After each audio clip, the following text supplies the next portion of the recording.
So if any one of you, even even though you are attending the class, you want a copy of the recording, I can give it to you.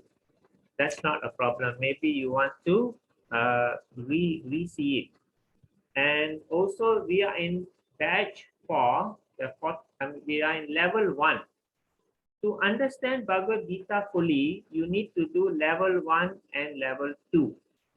So now for 18 days, or Monday to Friday, and then again Monday to Friday, until 18 days are over, you will get the overview of the Bhagavad Gita. Because I think most of you don't understand the Bhagavad Gita or haven't read the Bhagavad Gita, or some of you read but not understand, or maybe some of you want to get a deeper understanding.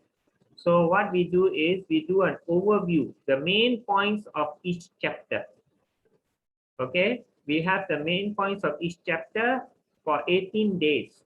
And then after that, I would like you to register for level 2. Level 2, we do very deep. Every chapter 1 day. But instead of 1 hour, we do 1.5 hours. Now we are doing 1 hour. After that, level 2, we will do 1.5 hours. And by the end of level 2, you would have mastered the Bhagavad Gita very fully.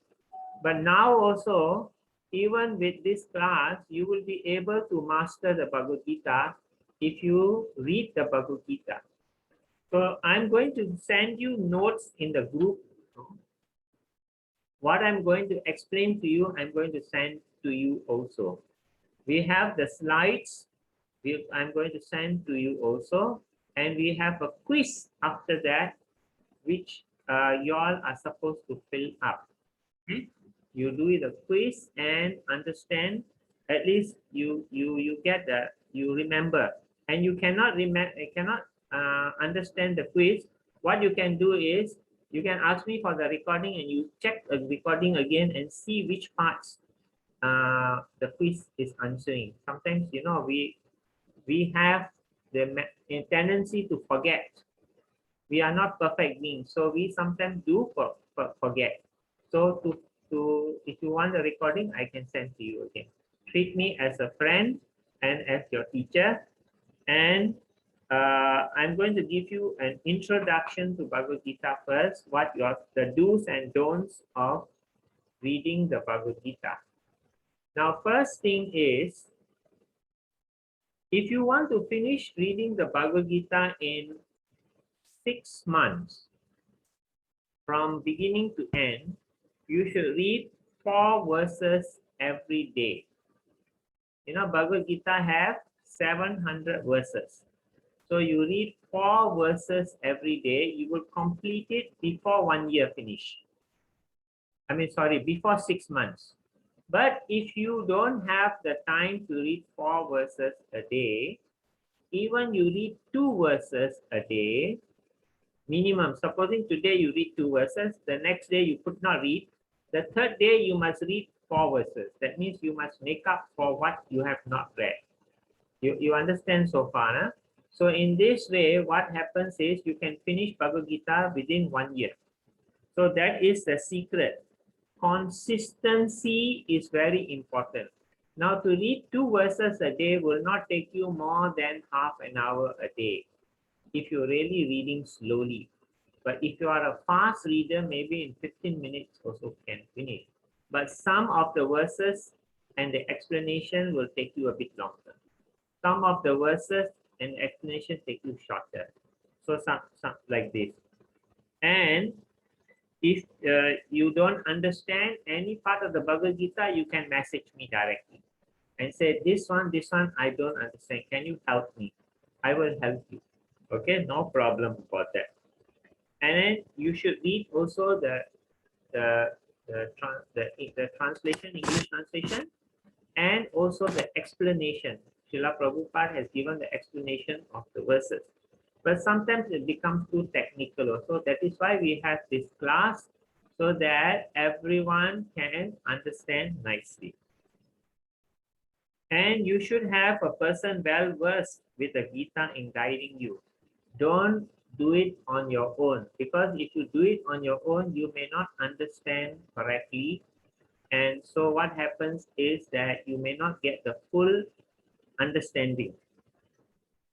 So you can ask me anytime to the question. At the end of this class, I will ask for you to give questions, and you can give. And if you forget about, you don't remember to ask the question, or you don't think of the question, but later you thought, you can always message me.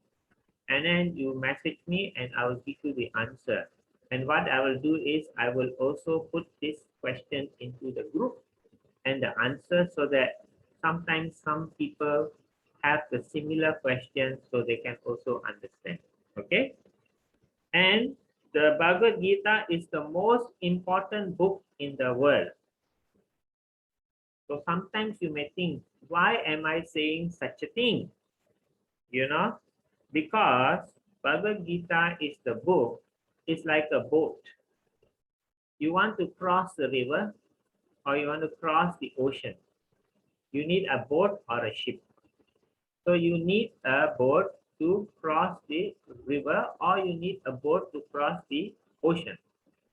Now, if you have the Bhagavad Gita will teach you how to cross the ocean, so that you do not come back to the material world the next life. That means you stop your cycle of birth, death, old age, and disease. These are the four miseries: birth, death, old age, and disease. You keep on coming back and coming back and coming back. You keep on having problems every life. When you have a life, you will have problems. There is no such thing as a life without problems. There is no such thing as work without problems, right? When you go to work also, they will have situations where you have to solve some problems.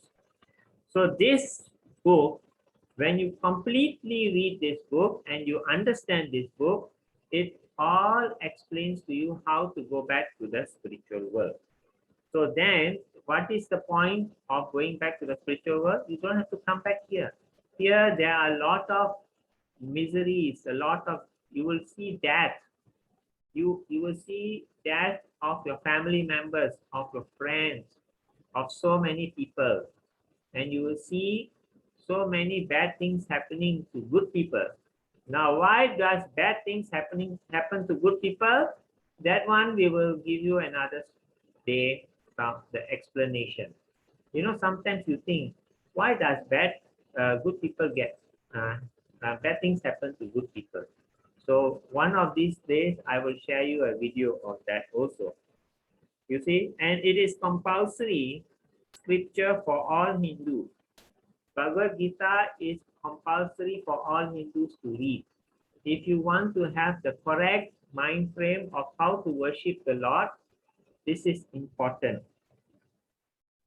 And everyone should read the Bhagavad Gita. Even non-Hindus should read the Bhagavad Gita. You know, Prabhupada says that if the Muslims or the Christians read the Bhagavad Gita, they will understand their philosophy better.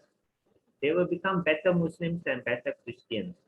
Why? Because, you know, Christianity, Jesus Christ went to India and learned the system or the principles of Vedic religion, and then he was teaching to the people in Israel. And Muhammad also, the Muslim, if you really read carefully, I don't advise you to read because you are not well versed in your own religion. Don't read that. First, be well versed in your own religion, and then after that, if you really want to do more preaching and all that, you understanding. Some people have this idea that go deeper and deeper. So this is important. You understand that actually all religions have the faith coming out from our Vedic scripture. When the world was created, the Lord gave the Vedas. And from after the Vedas, Vyasadev compiled the Vedas. After that, he did the Mahabharatam. Mahabharatam, in which Krishna spoke the Gita. theme of Mahabharatam is the Bhagavad Gita. And then after that, Vyasadev asks his spiritual master, Narada Muni, what else do I need to write? Then Narada Muni said, you have to write the Srimad Bhagavatam. This is the dust avatars of the Lord, and also all the other spiritual, what we say, expansions of the Lord are explained. Krishna's pastimes are explained in the Bhagavatam. And the Ramayana, of course, is on Lord Ram. So all these are written. So Bhagavad Gita is unique. It is unique because it is Shruti and it's also Smriti. Now, what is in our Vedic scripture, there are two classes of scripture. One is Shruti and one is Smriti. You don't have to write all this, you just listen, because I will give you the notes. I have the notes here, so I will send to you. You just print out, okay? You just listen. And this Shruti means like the Vedas are Shruti, the Lord gave. And Smriti are the expansions. Expansions, that means the sages have described and elaborated and explained the scriptures. Like Ramayana are narrations, Mahabharata is narration. So they are Shruti. Smriti.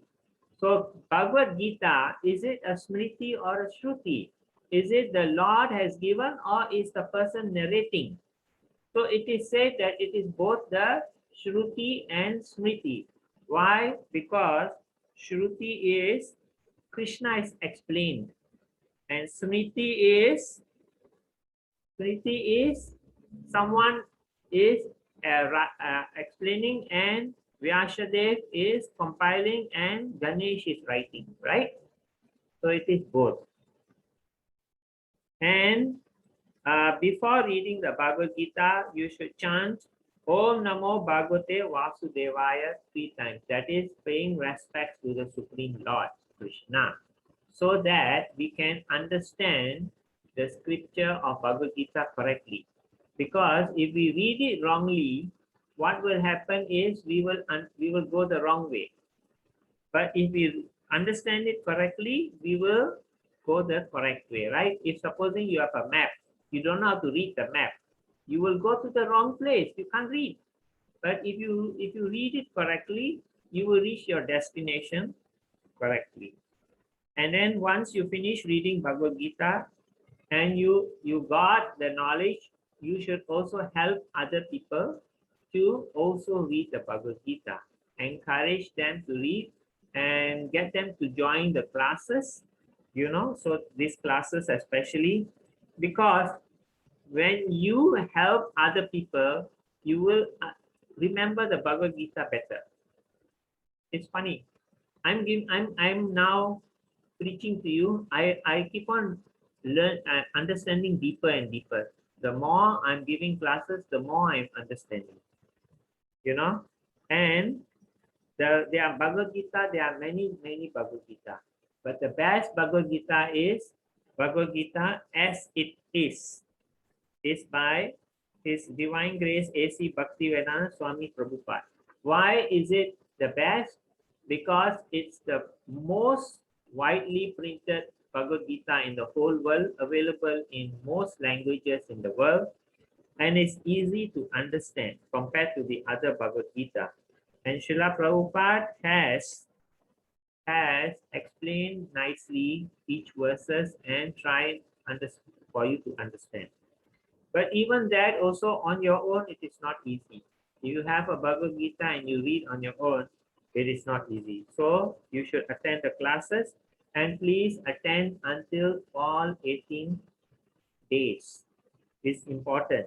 And if you don't able to attend, I can give you the recording, no problem. And even if you attend, you want the recording, please tell me, I will send you the recording.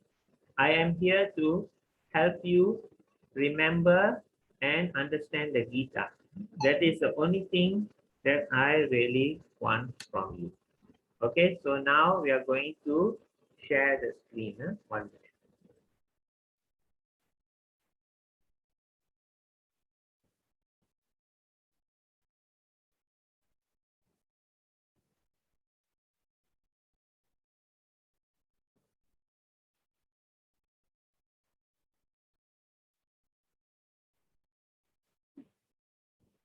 Hmm.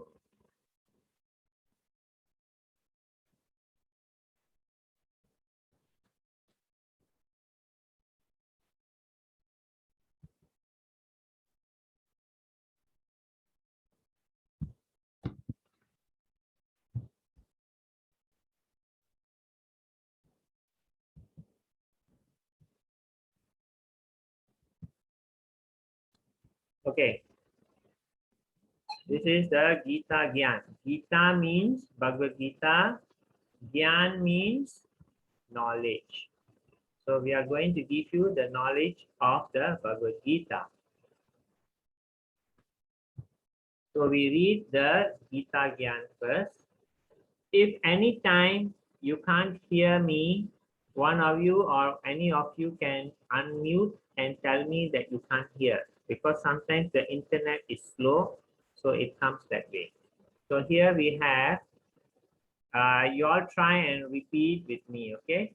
Devaki Nandana Krishna Gita Patena Tusyati Yata Na Vedadanena Yagya. It sounds like Yagna, but actually it's Yagya Tirtha Vrita Dibihi. Okay, now I want one of you to volunteer to read this English translation. Can one of you try? Hare Krishna, Prabhu. Hare Krishna. Shall I read? Yes, please. The son of Devaki, the supreme personality of Godhead, Sri Krishna cannot be satisfied by anyone's study of the Vedas, charity, sacrifice, pilgrimage, or work as much as he is satisfied by the devotional recitation of the Gita. Hare Krishna, Prabhu. Hare Krishna. Thank you. So the son of Devaki, who is the son of Devaki? Krishna. And who is he? He is the supreme personality of Godhead. And he cannot be if you study the full Vedas, you do a lot of charity, you do a lot of sacrifice, you do a lot of pilgrimage, going all the holy places, or you do a lot of vows like promises to the Lord, I will do this for you, you know. He's not so much happy. I mean, he's happy you doing all this, but if you read the Bhagavad Gita nicely, he's the happiest. He finds that that's the most important. Then you can do the others, you do. Otherwise, it is, if you don't read the Gita, but you do all the others, it's not complete. But if you read the Gita and you don't do the others, it can be complete. But if you read the Gita and you do the others, it's super good. I hope you understand what I'm trying to get. Huh? Anytime you don't understand, you can stop me and ask. Okay? So here we have Lord Jagannath. Lord Jagannath is none different from Krishna. On the left-hand side is Lord Baladev, none different from Lord Balaram. And in the middle is Mother Subhadra. She is the sister of Krishna and Balaram. So this is the Supreme Lord. If you go to Jagannath Puri in India, you will see the form of Krishna in this form. It's a very special form.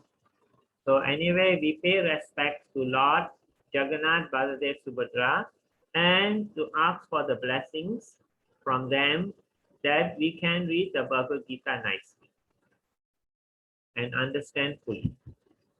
So these are prayers that we do also before reading Bhagavad Gita. We can also read short form, Om Namo Bhagavate Vasudevaya 3 times. And we can also read this whole thing before read the Bhagavad Gita. Otherwise, you just say Om Namo Bhagavate Vasudevaya 3 times. It's also okay. Or you don't want to say that, you want to say all these prayers and read the Bhagavad Gita, it's okay. So Krishna is not a stickler for rules and regulations. He's a very flexible Supreme Lord. Okay, so you all try and read together with me. later on, after a few lessons, somebody may start reading this. Okay. So I read today because today is the first lesson. At least you know how to pronounce correctly. The other days, we might get some people to read. O Agyana Timirandasya Gyana Jana Shalakaya Chakshur Unmilitam Yena Tasme Sri Guruve Namaha. This is actually obeisances to the Gurudev, our Guru. And then here we have Namo Om Vishnu Padaya Krishna Pristaya Bhutale Srimati Bhakti Vedanta Swami Iti Namine Namaste Saraswati Deve Gopavani Sucharine Nirvasesa Sunyavadi Pastatya Desatarine. This is obeisances to the Acharya. Then here we have Sri Krishna Chaitanya Prabhu Nityananda Sri Advaita Gadadara Srivasadi Gaur Bhaktavinda.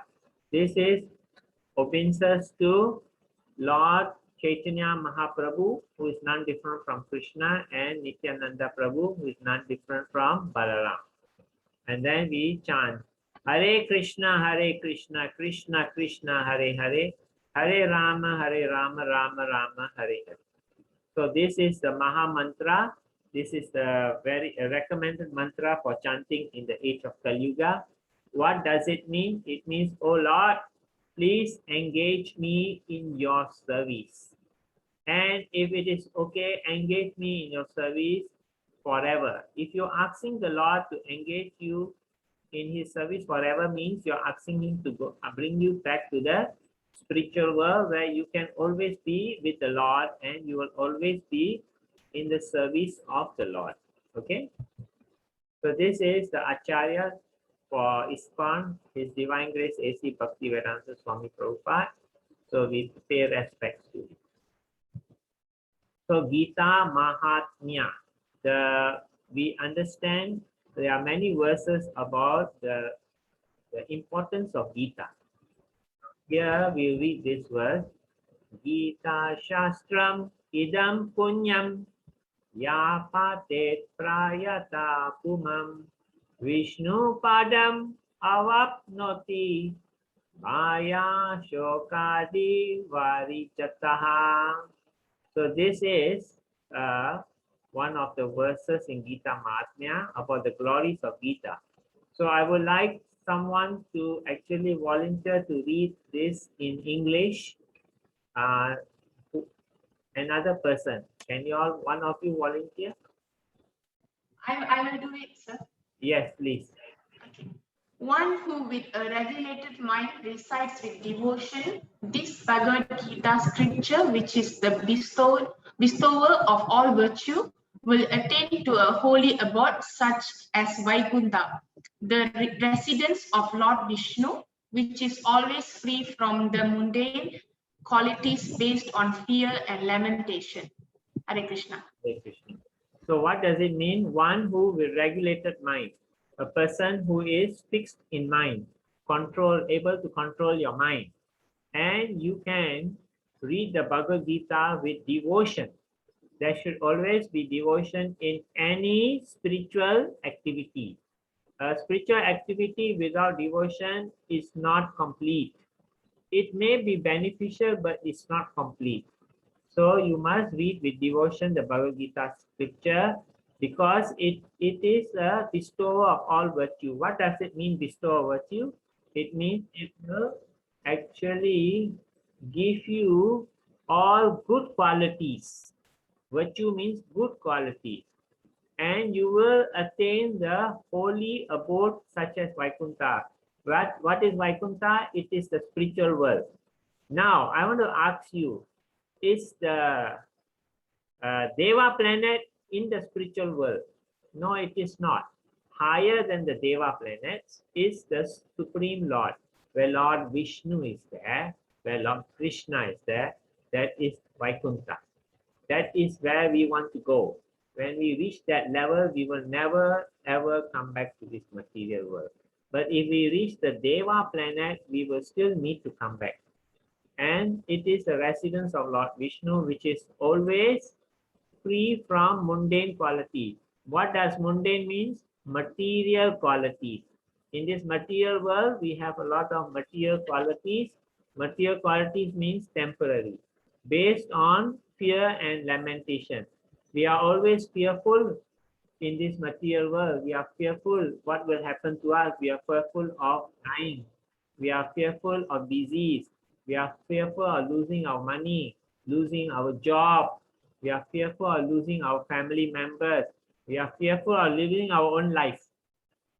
It's full of fear and lamentation. When someone dies, we are crying. When someone gets sick, we are crying. When we get sick, we are crying. So lamentation is there. So this material world is full of fear and lamentation. That is why it is temporary. So today is observing the armies of the battlefield of Kurukshetra.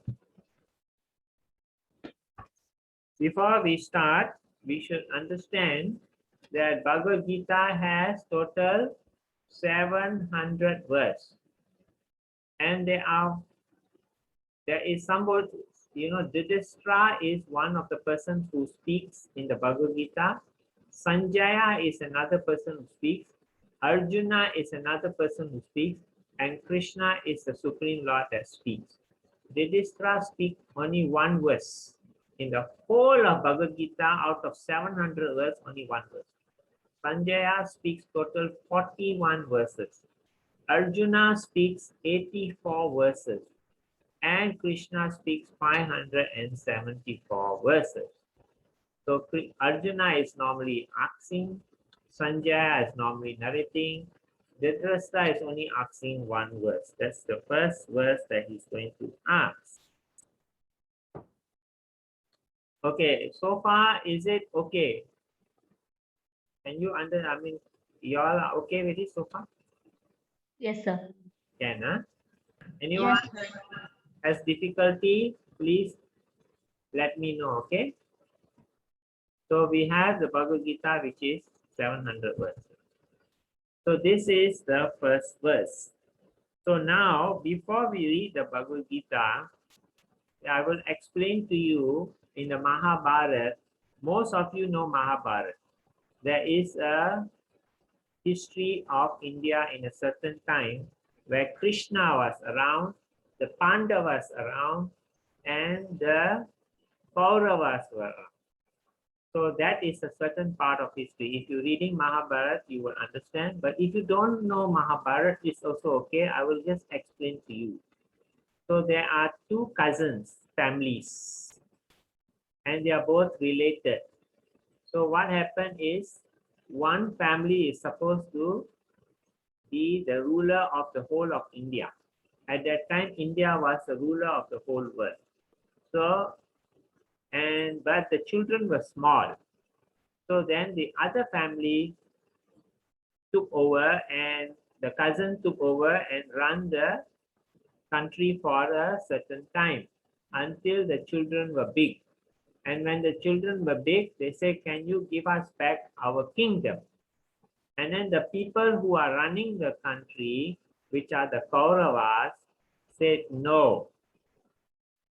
Then after that, they said, okay, why don't, when somebody says something, you will go for a fight, But they say, never mind, it's okay, you are my cousin. Why don't you give us half? So anyway, they did give half, but then later on, they cheated them and sent them to the 12 years in exile. It's a story. Anyway, I don't want to make it too long because otherwise your class cannot finish in 1 hour. So then, when they came back from 12 years in exile, they said, give us our kingdom. They said, no. Then they asked Krishna, Krishna, please help us.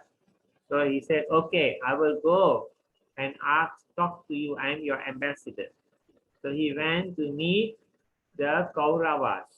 This is the king of the Kauravas. He is blind. He is blind materially and he is blind spiritually also. And he is blind morally also. Even morally he is blind. So in three ways he is blind, not only actual blindness, spiritually and morally. I will explain in the due course of time about him. So anyway, so then they said no. And Krishna went and asked, okay, never mind, give 5 villages. How much is 5 villages? Not so much. They said, no, even a single step of land also I won't give to them. You see, they are cousins and so vicious they are. The Kauravas are so vicious to the Pandavas. The Pandavas are actually devotees of the Lord. The Kauravas are not devotees of the Lord. Anyway, so Krishna says that if you don't negotiate and you don't agree to very simple terms, then the Pandavas have no choice but to fight for their rights. So then that is what happened is the Mahabharata war started. So some of the people, they followed the Kauravas, some of them were with the Pandavas, and Krishna was with the Pandavas. So anyway, the war is going to start and the king is blind. So then he was thinking, the king was thinking, I want to be able to know what is happening in the battlefield. So how I'm going to know? So anyway, Sanjaya was given the boon that you can see the battlefield and you can tell the story to who? Yudhishthira. He is the king of the Kaurava family. The other one is Pandava family. Yeah? So then he is narrating what is this Bhagavad Gita. So the thing is, Sanjaya is narrating the Bhagavad Gita, Arjuna is asking the question, and Krishna is answering the question in Bhagavad Gita. And who is benefiting? The most people who are benefiting is ourselves. Because of this, it was written by Vyasadev and everything was recorded, and because of that, we got the Bhagavad Gita, the most beautiful scripture in the whole universe. There is no scripture better than the Bhagavad Gita. So now we are reading Bhagavad Gita chapter 1, verse number 1. This is the first verse in the Bhagavad Gita you're going to read. Okay, I want to ask, any of you know how to read this Sanskrit?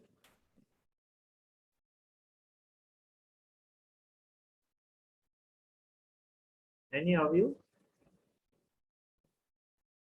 No, huh? Okay, so I'll read the Sanskrit and someone can volunteer to read the English, okay? So we have... Hare Krishna. You can? Can I try, sir? Yes, sure. Okay. Okay. Dhritarashtra Uvacha. Okay, sorry. Dhritarashtra Uvacha. Dharmakshetra Kurukshetre. Samaveta Yuyutsava. Mamaka Panda Vashaiva. Kim Akurvata Sanjaya. Read the English also. Dhritarashtra said, O Sanjaya, after my sons and the son of Pandu assembled in the place of pilgrimage at Kurukshetra, desiring to fight, what did they do? Thank you. So the battlefield is where Bhagavad Gita was spoken. The war have not started. It's going to start. So then Dhritarashtra said, oh Sanjaya. Sanjaya is the minister who could see. He has a special vision. Krishna, he was given a special vision to see. He said, my sons. How many sons did the king had? Yudhishthira? He had 100 sons. And how many sons? The Kauravas, they had 5 of them. So there are 100 sons of the Kauravas and 5 sons of the Pandu, they are in the battlefield. And so they are in the battlefield and they are desiring to fight. He's saying, what happened after that? Can you hear?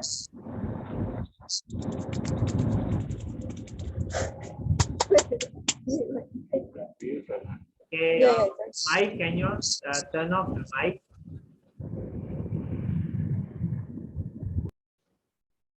Okay, thank you. So anyway, he said, what happened? You know, when you go to a movie, you will say, oh, this is the beginning. What happened after that? Right? You'll be thinking. So now this Yudhishthira is also thinking, what happened? So before we go to this verse number, we are skipping a lot. But before we go to this verse, I will explain to you a little bit because, you know, at least you understand the flow. So the Pandavas are the righteous people. They are the ones who need to have their kingdom back. And it is led by Arjuna. Arjuna is the chief warrior. You can see here, Arjuna. And who is behind? This is Krishna. Who is behind him is Arjuna. Krishna is in front. What is the role of Krishna? He is just a chariot driver. He does not use his weapons because he said that I will not fight in the battlefield, but I don't mind being the chariot driver. So I hope you understand the background of how. So anyway, Arjuna is on the right side and they are ready to fight. Yudhishthira, who is the father of the Kauravas, is blind, and Sanjaya is explaining. Sanjaya starts to explain the scene in verse number 2.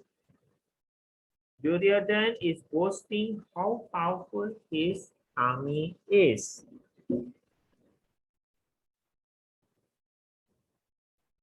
Any of you have Bhagavad Gita with you right now at your side? I would, anyone who has Bhagavad Gita, I would like you to also keep the Bhagavad Gita with you all the time. Because at least you can also read. Yeah? So then Arjuna, Sanjaya is explaining in verse number 2.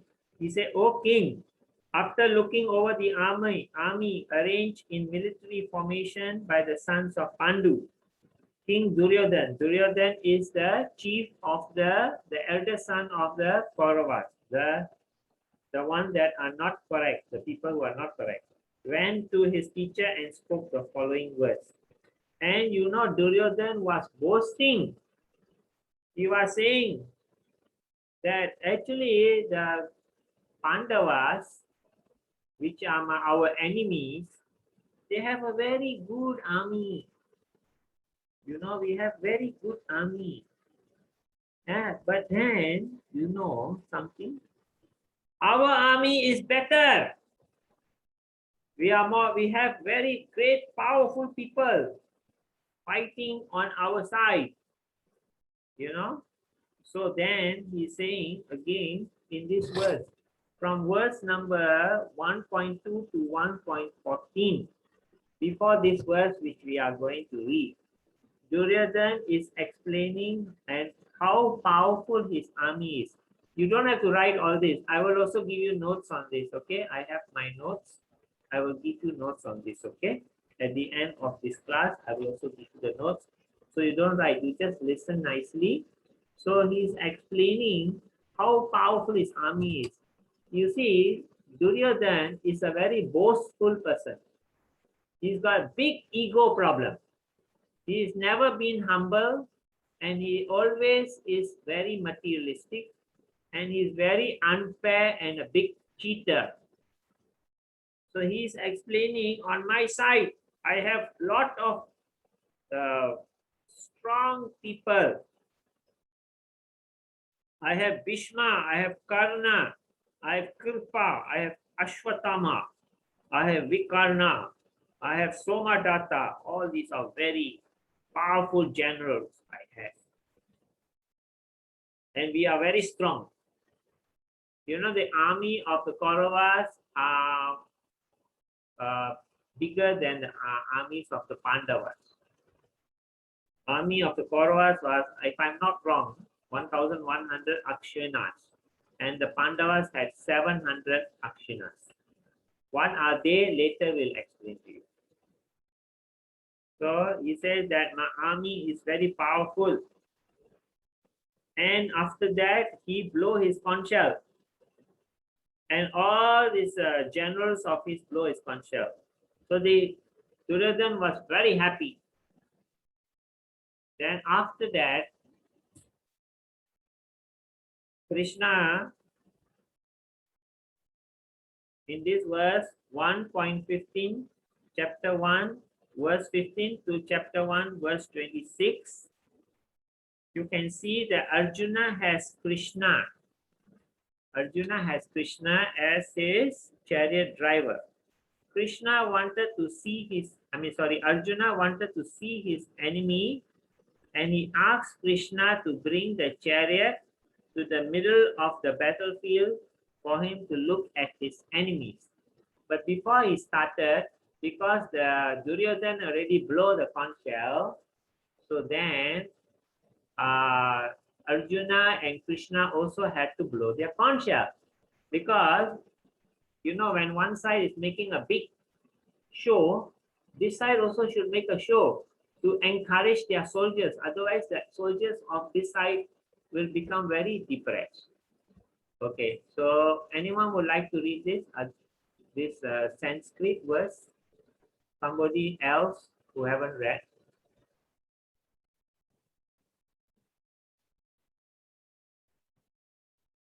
Okay, I'll read the Sanskrit and then someone can read the English. Okay. Panchajanyam Rishikesho Devadatam Dhanajaya Pondram Dadmau Mahasankam Bhima Karma Vikodara. Okay, someone can volunteer to read.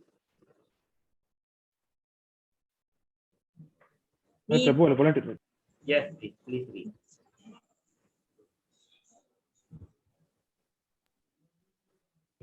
Lord Krishna blew his conch shell called Panchajanya. Arjuna blew his, the Devadatta, and Bhima, the voracious eater and performer of Herculean tasks, blew his terrific conch shell called Poundra. So now this side are blowing their conch shells. So before we go to this verse 121 to 122, what happened is when they blew their conch shells, the conch shells was so strong and so powerful that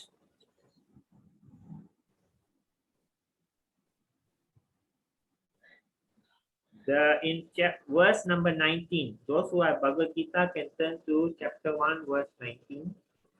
Don't have, it's also okay, I'll be reading.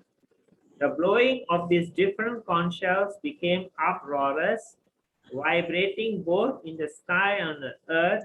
It shattered the hearts of the sons of Dhritarashtra. So, when the Dhritarashtra sons, they blew their conch shell, no one got any big problem, frightened. But when Krishna and Arjuna blew their conch shells, Duryodhana and all the people in the opposing side had fear going into their hearts. So powerful was the conch shell of Arjuna and Krishna. And then after that is come this verse, Arjuna Uvacha. Who would like to read? Anyone want to read the Sanskrit?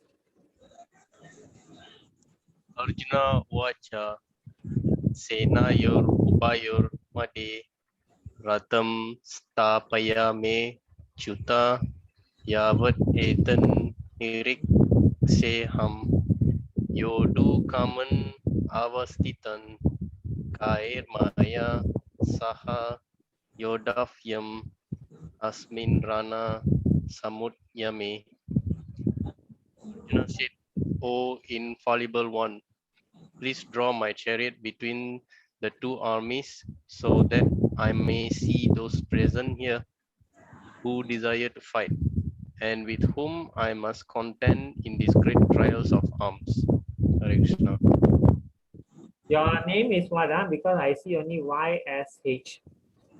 My name is Yogindra. Okay, next time can you put rename yourself so at least I know who's speaking because I cannot see. Okay, sure. Okay. So Arjuna said, "Oh Krishna." Now Arjuna is very inspired already because the conch shells were blown and Krishna's conch shells also blowing. Everyone was very, very excited, very encouraged. He said, bring this chariot to the front, to the middle of them. I want to see who I'm going to fight with. So Arjuna told Krishna. And you know, the charioteer is supposed to follow the instructions of the warrior. Who is the warrior? Arjuna. Who is the charioteer? Krishna. And you know, Krishna, a charioteer, when the warrior wants the charioteer to turn right, he will kick the right side of the charioteer, and then the charioteer knows I have to put the chariot to the right. If he wants left, he will kick to the left. You just imagine Arjuna is a normal human being. And who is Krishna? Is a Supreme Lord. You just imagine he is kicking Krishna right and left. Because that is how, because in the war, you can't speak. There's too much sound. And you can't say anything. You can't hear properly. So the way to do is kick right, kick left. So the charioteer will go either right, left, or you kick the center, the charioteer has to go center. So you just imagine Krishna is willing to take the position of a charioteer. How humble Krishna is. And he doesn't take offense at all. He said, this is okay, fine, no problem. And so then he said, can you bring to the center? I want to see who I want to fight with. Okay? All right. Then after this, what happened? Let's see. Before we read this, we should see why he is thinking like this.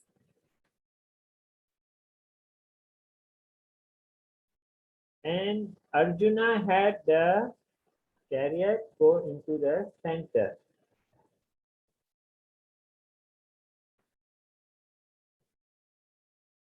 In the verse chapter 1, text 23, 22, he says, those who have Bhagavad Gita can see that.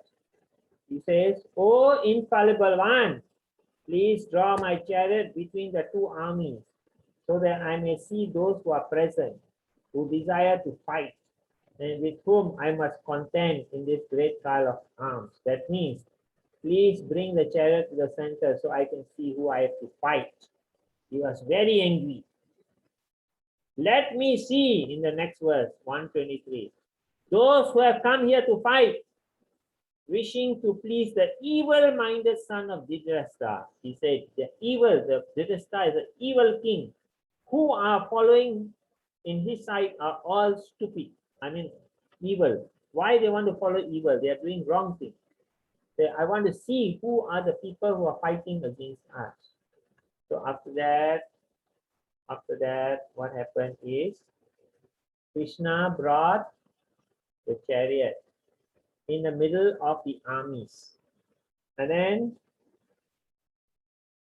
in 25, Krishna says, oh, you see Arjuna, son of Pratap, all the Kurus assembled here. You see all the people here. And Arjuna could see on the ones that are going to fight, all his uncle, his respected teacher, his maternal class, his brothers, cousin brothers, then the cousin son, the cousin grandson, his friends also is fighting against him. Fathers-in-law also fighting. It may not be actual father-in-law, it can be cousin's father-in-law. That is also father-in-law. In those times, we are consider our cousin's father-in-law as our father-in-law, all respected. When Arjuna saw all the different grades, if you come to chapter 1, text 27, you read, Arjuna saw all the different grades of friends and relatives, he became overwhelmed with compassion. And then he said in 128, Arjuna said, my dear Krishna, I'm seeing my friend and relative. They are so eager to fight with me. I feel very sad. And then because he was very sad, you can see here, he's saying in the verses that come, my limbs of my body are quivering. My arms are just not able to be straight. It's just like shivering. My mouth is drying up. When a person is unhappy, he gets all this. My whole body is trembling. You can see his hand is on his head. My hair standing on air. So sad. My Gandhava bow is slipping from my hand. I don't have a desire to fight. My bow also is falling down. My skin is burning. I feel like I'm being burned by this evil. I am unable to stand any longer. I am forgetting myself. My mind is reeling.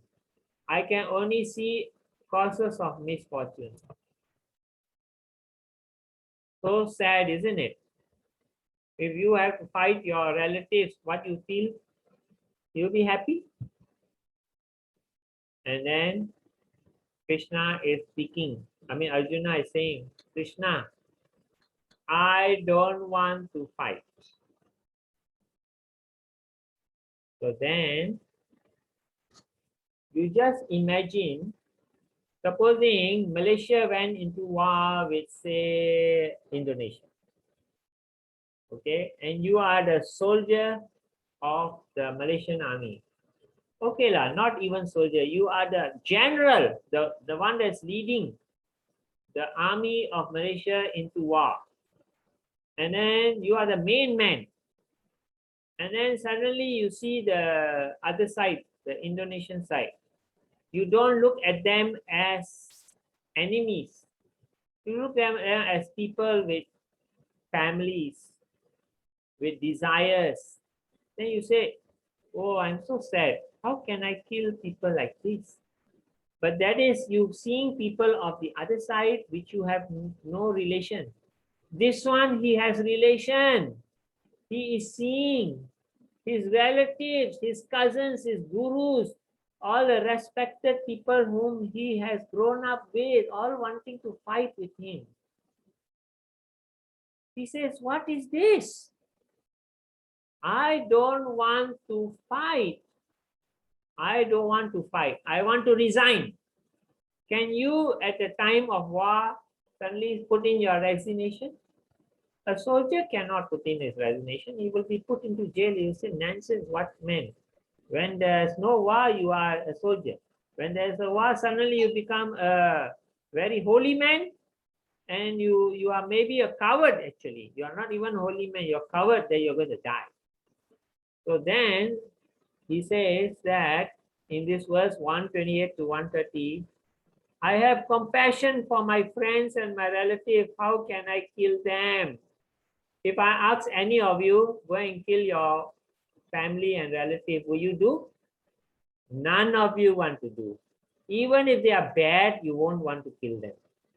Correct or not? Huh? Because they are your relatives and your friends. How are you going to kill them? They may be doing wrong, but how are you going to kill them? You will have no heart. Then he said, Arjuna says, they are my friend and my relative. How I'm going to kill them? I cannot do.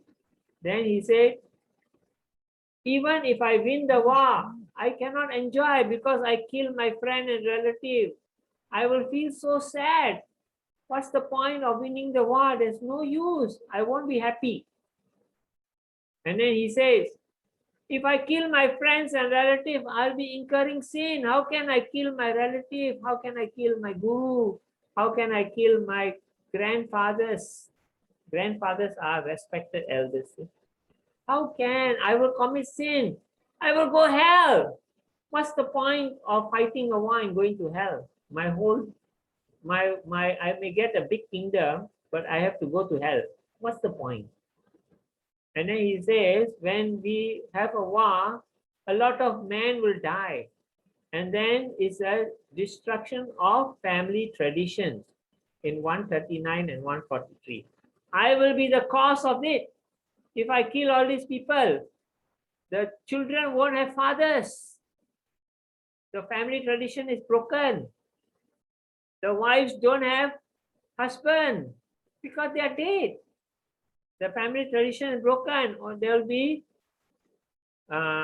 single mothers. The husbands die already. And then there will be cheating men who will take advantage of women who don't have husband anymore. So I will be destroying the family tradition. The family is destroyed. And then he said, I don't know what to do. How can I do it? I don't want. And then Krishna, and then he says, why? He says, I think Krishna,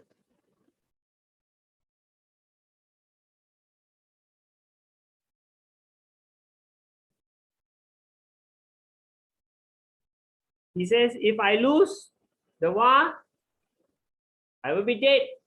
If I win the war, I would have killed all my family. Then who I'm going to enjoy with? No family to enjoy. You normally enjoy with your family and friends, right? If you don't have family and friends, can you enjoy really? You cannot enjoy. So, and then he says that I will be the cause of irreligion. And people will go to hell. And I will go to hell because I'm the one. So he says, I will not fight. Arjuna says, I will not fight. So let's read the last verse of the Bhagavad Gita of chapter 1.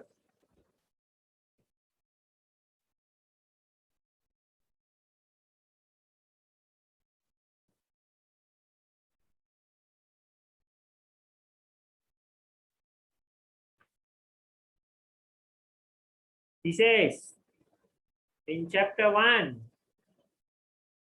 verse 44. Anyone who is Bhagavad Gita, turn to verse 44. How strange is it that we are preparing to commit greatly sinful acts, driven by desire to enjoy royal happiness. We are intent on killing our own kinsmen. Just for enjoying the world, you are willing to kill your own family? Better for me, in 145, if the sons of Yudhishthira, weapon in hand, were to kill me unarmed in this battlefield, better they kill me rather than I. And then last verse, chapter 46, 146. Anyone of you have Bhagavad Gita with you right now? Yes, sir. You have? Yes, sir. Can you read text 46, just the English? Okay. Sanjaya said, Arjuna, having thus spoken on the battlefield, cast aside his bow and arrows and sat down on the chariot, his mind overwhelmed with grief. Yeah. So this is the last verse of chapter 1. He was so sad. He just said, I don't want to fight. I want to go and do the chanting Hare Krishna, Krishna Krishna, Hare Hare, Ram Hare Ram, Ram Ram Hare Hare. He said, I want to give up everything and go and do just spiritual life. I prefer, because Arjuna is a devotee. What does a devotee always want? What is more important than material benefit? More important than material benefit is spiritual life. He wants to go back to the spiritual world. He don't want to come back to this material world anymore. So he is very afraid of committing sin. He want to do good things and he want to go back to the spiritual world. So a devotee is always like this. When you become a devotee of the Lord, your thinking will become like that. The material thing is not as important as spiritual thing. That means if there is a clash between material thing and spiritual thing, you will choose the spiritual path. Money is not so important as spiritual progress. Okay? So this one, he's saying, I will not fight. So this one, recap of chapter 1. You have Yudhishthira and Sanjaya, remember? Huh? And then you have the blowing of the conch shell. And you have the chariot in the middle of the two armies. And you have Arjuna looking and feeling very sad and upset. And then he's feeling very upset and he don't want to fight. And he gives the reasons to Krishna for not fighting. So chapter 1 is very straightforward like this. The reasons for not fighting. So now we have a special offer. Those who want to order the Gita kit, you'll get a Bhagavad Gita, you'll get a chanting bag, you get the chanting beads, you get 2 small books, and you will get a picture of Lord Krishna and Damodara. So this is a special offer. Normally just the Bhagavad Gita is 35 ringgit. These books will cost you 10 ringgit, 45. Chanting bag and chanting beads will cost you 10 ringgit each. So 45, 65. You will actually, and the postage will cost you another 6 ringgit, 61 ringgit. So if you take this package, you will get it at 71 ringgit. If you take this package, you get it at 56 ringgit. Anyone wants, I will post to you how to order this. But if you don't want the Bhagavad Gita, you just want the beads and this, also possible. We'll try and give you a good price, okay? Because many of you have the Bhagavad Gita, but if you don't mind having another Bhagavad Gita and you want this whole package, it's only 56 ringgit. We are giving you at cost, no profit, so at least it's not so expensive for you. And then at the end of the 18-day course, we will give you a certificate saying that you have completed the course. So the certificate will be given to those who have completed 18 days.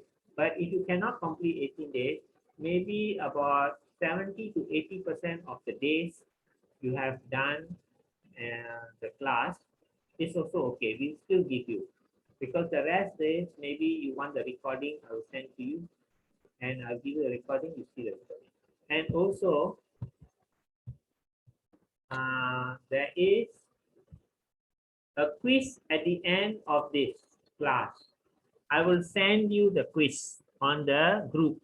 And I'll also send you the slides. And I'll also send you the notes. Okay, so all of you can refer to all of this. And please also, everyone should have a Bhagavad Gita, of course, right? Otherwise, how are you going to progress? And also, what I can tell is, let me see here. Also, this is level 1. I'm giving you a general. Level 2 will go a little more deeper. But meanwhile, please start reading Bhagavad Gita because it's important. Okay, so I stop the class here. I want any questions? Any questions or something you don't understand also you can ask. I can try and explain. Any question? Indra?